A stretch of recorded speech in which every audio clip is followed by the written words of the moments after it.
അതിവേഗത്തിൽ ചില കാര്യങ്ങളിൽ തീരുമാനമെടുക്കുന്ന ബഹുമാനപ്പെട്ട മുഖ്യമന്ത്രിക്കും ഈ ഗവൺമെന്റിനും ഈ കാര്യത്തിൽ പാവപ്പെട്ടവരുടെ കാര്യത്തിൽ മാത്രം എന്താണ് സാർ താമസം?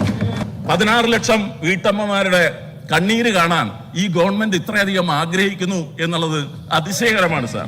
സംസ്ഥാനത്തെ പാവപ്പെട്ട കുടുംബങ്ങളെ മറ്റു വരുമാനമില്ലാത്ത സ്ത്രീകൾക്കായി മുൻ സർക്കാർ നടപ്പാക്കിയ സ്ത്രീ സുരക്ഷാ പദ്ധതി പ്രകാരമുള്ള പ്രതിമാസ ധനസഹായം കഴിഞ്ഞ 3 മാസമായി മുടങ്ങിക്കിടക്കുന്ന സ്ഥിതിവിശേഷം സഭ നിർത്തിവെച്ച് ചർച്ച ചെയ്യണമെന്നാവശ്യപ്പെട്ട് സർവശ്രീ Shri AC Moideen, Shri K Rajan, Shri PK Praveen എന്നീ ബഹുമാനപ്പെട്ട അംഗങ്ങൾ ചട്ടം 50 പ്രകാരം നോട്ടീസ് നൽകിയിട്ടുണ്ട്. ബഹുമാനപ്പെട്ട മുഖ്യമന്ത്രി. സർ, ഈ വിഷയം നമ്മുടെ ബജറ്റിൻ്റെ ചർച്ചയിൽ പ്രതിപക്ഷാംഗങ്ങൾ ഉന്നയിക്കുകയും അതിനെ ബജറ്റ് ചർച്ചയ്ക്ക് മറുപടി പറഞ്ഞുകൊണ്ട് ഇതിൻ്റെ ഉത്തരം പറയുകയും ചെയ്തതാണ്, ഇതിൻ്റെ വിശദാംശങ്ങൾ പറയുകയും ചെയ്തതാണ്. സർ, ഈ പദ്ധതി ഇവിടെ സംസ്ഥാനതല ഉദ്ഘാടനവും ആദ്യഘട്ട സഹായ വിതരണവും നടത്തിയത് 2026 ഫെബ്രുവരി 11 ഫെബ്രുവരി 11 തീയതിയാണ്. അതായത് ഇലക്ഷന് തൊട്ട് മുമ്പ്, അതായത് മാർച്ച് 16 നിയമസഭാ തെരഞ്ഞെടുപ്പ് പ്രഖ്യാപിക്കുന്നതിൻ്റെ 1 മാസം മുമ്പാണ് ഇത് ചെയ്തത്. സർ, എന്നിട്ട് നിങ്ങൾ കേൾക്കണം, ഫെബ്രുവരി മാസത്തെയും മാർച്ച് മാസത്തെയും ധനസഹായം അനുവദിക്കുന്നത് മാർച്ച് 16 തീയതിയാണ്. യഥാർത്ഥത്തിൽ അന്നാണ് തെരഞ്ഞെടുപ്പ് പെരുമാറ്റച്ചട്ടം നിലവിൽ വന്നത്. അന്നാണ് ഈ ഫെബ്രുവരി മാസത്തെയും മാർച്ച് മാസത്തെയും ധനസഹായം അനുവദിക്കുന്നത് മാർച്ച് 16 തീയതിയാണ്. തെരഞ്ഞെടുപ്പിന് തൊട്ടു മുമ്പ് പ്രഖ്യാപിച്ച ഒരു പരിപാടിയാണ് സർ, ഒരു തയ്യാറെടുപ്പും കൂടാതെ നടത്തിയ ഒരു പദ്ധതിയാണ്. ഈ പദ്ധതിയുടെ ഗുണഭോക്താക്കളെ കണ്ടെത്തിയതിൽ ഫീൽഡ് ലെവൽ പരിശോധന നടന്നിട്ടില്ല എന്നുള്ള ആരോപണം ഉണ്ടായിട്ടുണ്ട്.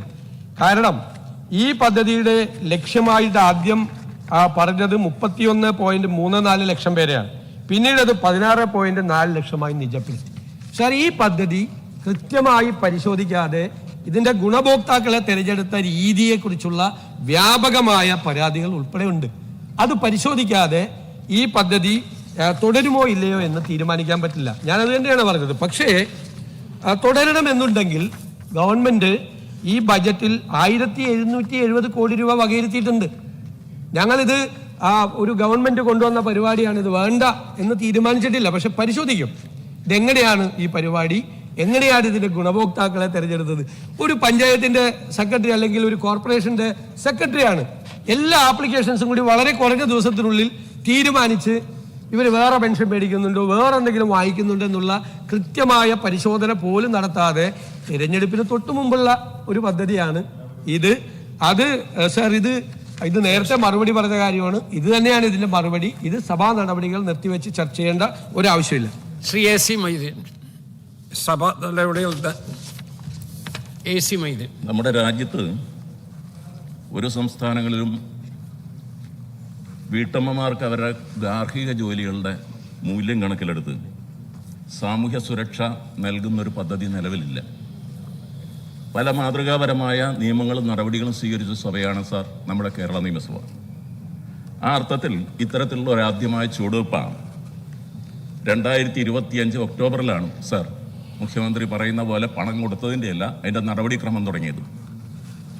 അതിന് പരിശോധനയ്ക്ക് അപേക്ഷിക്കാനുള്ള സമയമുണ്ടായി. അപേക്ഷിച്ച ആളുകളെ നമ്മുടെ രാജ്യത്തെ തദ്ദേശ സ്വയംഭരണ സ്ഥാപനങ്ങൾ സ്ഥാപനാടിസ്ഥാനത്തിൽ പരിശോധിച്ച് വിലയിരുത്തിക്കൊണ്ടാണ് ഗുണഭോക്താക്കൾ ആരൊക്കെയാണെന്ന് തീരുമാനിച്ചത്. അപ്പോൾ അതിൽ പരിശോധനയില്ലാതെയല്ല, പരിശോധന ഉണ്ടായിട്ട് തന്നെയാണ്. അതിൽ ഭരണകക്ഷി അംഗങ്ങൾ മാത്രമല്ല സാർ, പഞ്ചായത്തുകളിൽ കേരളത്തിൽ ഇപ്പോൾ നടന്ന പഞ്ചായത്ത് തെരഞ്ഞെടുപ്പുകളിലെ റിസൾട്ട് എടുത്ത് പരിശോധിച്ചാൽ മഹാഭൂരിപക്ഷ സ്ഥലങ്ങളിലും UDF കൂടി പ്രാതിനിധ്യമുള്ള മറ്റെല്ലാ പഞ്ചായത്തുകളിലും ഭരണപക്ഷവും പ്രതിപക്ഷവും ഇല്ലാതെ എല്ലാവരും കൂടി ചേർന്ന ഒരു സമിതി തെരഞ്ഞെടുത്ത ഒരു കാര്യത്തിൽ സംശയമുണ്ട് എന്ന് പറയുന്നത് ആരെ സഹായിക്കാനാണ് സാർ എന്ന് വ്യക്തമാക്കണം. ആ കാര്യത്തിൽ പാവപ്പെട്ട സ്ത്രീകൾക്ക് സാമ്പത്തിക സ്വാതന്ത്ര്യവും സുരക്ഷിതത്വം ഉറപ്പുവരുത്തുന്ന ഈ പദ്ധതി നമ്മുടെ സംസ്ഥാനത്ത് ഒരു പ്രധാന ചുവടുവെപ്പാണ്. മറ്റു സാമൂഹ്യക്ഷേമ പദ്ധതികൾ അംഗങ്ങളല്ലാത്ത മാനദണ്ഡങ്ങളുണ്ട് സാർ ഇതിന്. AY കാർഡ്, അന്ത്യോദയ അന്നയോജന പദ്ധതി, മുൻഗണനാ വിഭാഗത്തിലുള്ളവർ, സമൂഹത്തിലെ ഏറ്റവും താഴേക്കിടയിലുള്ളവരാണ് സാർ. ട്രാൻസ് വുമൺ, അവരുൾപ്പെടെയുള്ള സ്ത്രീകളാണ് സുരക്ഷാ പദ്ധതിയുടെ ഗുണഭോക്താക്കൾ. അതിന് കൃത്യമായി രേഖയുള്ളതല്ലേ സാർ? മറ്റ് ഏതെങ്കിലും ഇനത്തിൽ ഇവർക്ക് ആനുകൂല്യങ്ങൾ കിട്ടുന്നുണ്ടെങ്കിൽ അവർക്ക് കൊടുക്കില്ല എന്നുള്ള കൂടിയുള്ള വ്യവസ്ഥ ഉണ്ടാക്കിയിട്ടുണ്ട്.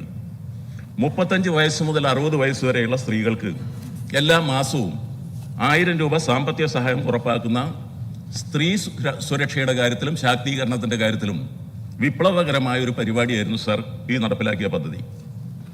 ഏകദേശം 31 ലക്ഷത്തിലധികം ആളുകൾ ഈ ഗണത്തിൽ ഇതിൻ്റെ ഗുണഭോക്താക്കളായി ഉണ്ടാകും എന്നാണ് കണക്കാക്കിയിരുന്നത്.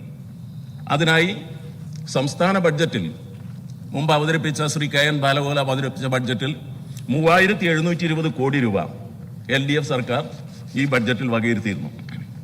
വീട്ടുജോലികളിൽ വീടിനകങ്ങളിൽ ഒക്കെ തളയ്ക്കപ്പെട്ട സ്ത്രീകൾ അവരുടെ ഗാർഹിക ജോലികളുടെ മൂല്യം അംഗീകരിക്കുക എന്നുള്ള സമീപനമാണ് സാർ ഒരു സ്ത്രീ സൗഹൃദ നിലപാട് സ്വീകരിക്കുന്ന LDF ഗവൺമെന്റ് അന്ന് ചെയ്തത്. അവരുടെ അധ്വാനമാണ് ഈ രാജ്യത്തിന്റെ പുരോഗതി എന്ന് സുപ്രീം കോടതി പോലും കഴിഞ്ഞ ദിവസം പറയുകയുണ്ടായി സാർ.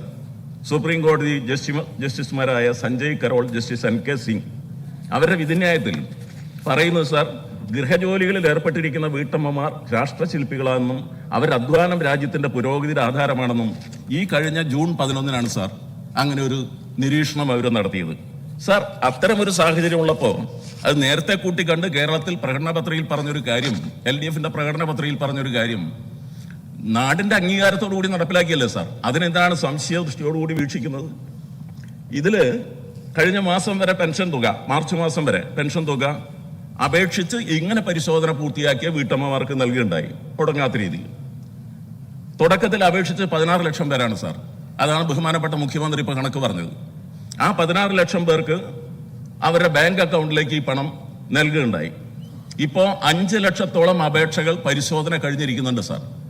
5 ലക്ഷത്തോളം അപേക്ഷകൾ പരിശോധിച്ച് ഈ പഞ്ചായത്തുകളുടെ നിലവിലുള്ള മാനദണ്ഡങ്ങളുടെ അടിസ്ഥാനത്തിലാണ് സാർ ഇത് പരിശോധിച്ചിട്ടുള്ളത്. അത് ഇപ്പോൾ തടഞ്ഞു വെക്കപ്പെട്ടിരിക്കുക സാർ. ഇത് മുഖ്യമന്ത്രിയോട് പറഞ്ഞു. കഴിഞ്ഞ 22-ാം തീയതിയും അദ്ദേഹം ഇത് പറഞ്ഞു. 22-ാം തീയതി ശ്രീമതി OS അംബികയുടെ ചോദ്യത്തിന് മറുപടിയായി ഇപ്പോൾ പറഞ്ഞ മറുപടി അദ്ദേഹം പറയുകയുണ്ടായി. ഇത് പരിശോധിക്കണം. പരിശോധിക്കുന്നതിന് അദ്ദേഹത്തിന് അസാമാന്യമായ വേഗതയുള്ള ഒരാളല്ലേ സാർ? ധവളപത്രം പുറപ്പെടുവിപ്പിച്ചോ ഇത് പരിശോധിച്ചിട്ടുണ്ടാവുമല്ലോ. ഇതിൽ അന്യായം നടന്നിട്ടുണ്ടോ, മറ്റു കാര്യങ്ങൾ നടന്നിട്ടുണ്ടോ എന്ന് പരിശോധിക്കാനുള്ള അവകാശമുണ്ടല്ലോ. അതിവേഗത്തിൽ ചില കാര്യങ്ങളിൽ തീരുമാനമെടുക്കുന്ന ബഹുമാനപ്പെട്ട മുഖ്യമന്ത്രിക്കും ഈ ഗവൺമെന്റിനും ഈ കാര്യത്തിൽ പാവപ്പെട്ടവരുടെ കാര്യത്തിൽ മാത്രം എന്താണ് സാർ താമസം? ധനവകുപ്പ് ഒരു തീരുമാനവും എടുക്കാതെ ഇത് തടഞ്ഞു വെച്ചിരിക്കുക. 16 ലക്ഷം സ്ത്രീകളാണ് സാർ ഈ ക്രൂരത ഇപ്പോൾ കാണിച്ചിട്ടുള്ളത്. സാധാരണഗതിക്ക് UDFന്റെ ഒരു അഭിപ്രായം ഇങ്ങനെയാണോ? മുമ്പ് മറ്റ് സാമൂഹ്യ സുരക്ഷാ പെൻഷനുകളുടെ കാര്യത്തിൽ പ്രത്യുൽപാദനപരമല്ല എന്ന സമീപനം സ്വീകരിച്ച് നമുക്കറിയാം. ആ പെൻഷൻ 45 രൂപ തുടങ്ങി ഈ കേരളത്തിന്റെ ഭരണത്തിന്റെ ചരിത്രം പരിശോധിച്ച് അത് വർദ്ധിപ്പിച്ചതാരാണെന്നും അറിയില്ലേ സാർ? 100 രൂപയാ ഏറ്റവും അവസാനം ഉമ്മൻചാണ്ടി സർക്കാർ വർദ്ധിപ്പിച്ചത്. അതാണ് ഞങ്ങൾ ഈ സഭയിൽ ആ കാലത്തുണ്ടായിരുന്ന കുടിശ്ശികയെ കുറിച്ച് ഉന്നയിച്ചത്. ആ കുടിശ്ശികയുടെ കാര്യം പറഞ്ഞപ്പോൾ കഴിഞ്ഞ ദിവസം മുഖ്യമന്ത്രി അതിനെക്കുറിച്ചൊരു വിശദീകരണം നടത്തുകയുണ്ടായി. വിശദീകരണം പറഞ്ഞത് നിങ്ങൾ കടം വാങ്ങിച്ചിട്ടാണ് കൊടുത്തത് എന്നാണ് സാർ. അവസാനിപ്പിക്കാൻ സാർ, വളരെ കുറച്ച് സമയമല്ലേ സാർ ഞാൻ എടുത്തോളൂ. വളരെ കുറച്ച് കൂടുതൽ ഈ വിഷയത്തിന് സപ്പോർട്ടിംഗ് ആയിട്ടുള്ള കാര്യമാണ് സാർ ഞാൻ പറയുന്നത്. ഈ വിഷയത്തിന് സപ്പോർട്ടിംഗ് ആയിട്ടുള്ള ഒരു കാര്യമാണ് ഞാൻ പറയുന്നത്. അപ്പൊ അതില് കടമെടുത്തു കൊടുത്ത് പറഞ്ഞു സാർ, ഞങ്ങൾ പരിധിക്കകത്ത് കേന്ദ്ര ഗവൺമെന്റ് നിയമത്തിനപ്പുറത്ത് പരിധിക്കപ്പുറത്ത് കടമെടുക്കാൻ ഒരു സംസ്ഥാന സർക്കാരിന് കഴിയുമോ സാർ? അത് ഞങ്ങൾ കൊടുക്കേണ്ട ബാധ്യതയല്ലേ എന്ന് പറഞ്ഞു. അങ്ങനെയാണെങ്കിൽ കഴിഞ്ഞ കാലത്ത് ഉമ്മൻചാണ്ടി സർക്കാരിന്റെ ബാധ്യതകൾ കൊടുത്തു തീർക്കാൻ തുടർച്ച എന്നുള്ളൊരു ഗവൺമെന്റ് എന്നുള്ള നിലയ്ക്ക് ബാധ്യത ഈ ഭരണഘടനാപരമായില്ലേ സാർ? ആ കാര്യത്തിൽ മുഖ്യമന്ത്രി സ്വീകരിക്കുന്ന ഈ ഇരട്ടത്താപ്പ് നയം ശരിയല്ല. ഗവൺമെന്റ് ആ നിലപാട് ഈ കാര്യത്തിൽ ശരിയല്ല. ഈ പദ്ധതിയെ തകർക്കാൻ നിൽക്കുകയാണ്. അദ്ദേഹം പറഞ്ഞു ഇപ്പൊ 1000-ൽ പരം കോടി രൂപ നീക്കി വെച്ചിട്ടുണ്ട് എന്ന് സൂചിപ്പിക്കേണ്ടായി. പക്ഷേ അതുമേൽ ഒരു തീരുമാനവും എടുത്തിട്ടില്ല. തീരുമാനമെടുക്കുമോ എന്ന് ഞങ്ങൾ ആലോചിക്കും എന്നൊക്കെയാണ് അദ്ദേഹം സൂചിപ്പിക്കുന്നത്.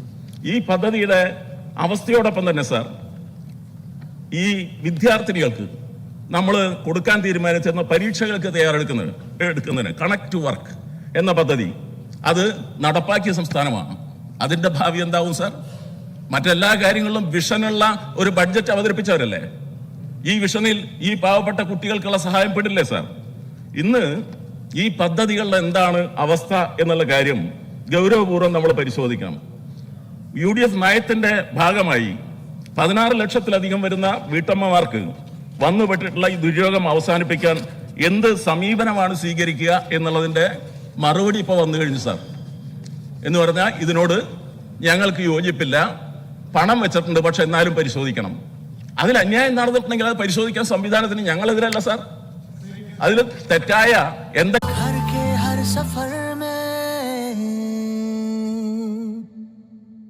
അങ്ങനെയാണെങ്കിൽ സാമൂഹ്യക്ഷേമ പെൻഷനിൽ ആക്ഷേപമില്ല സാർ.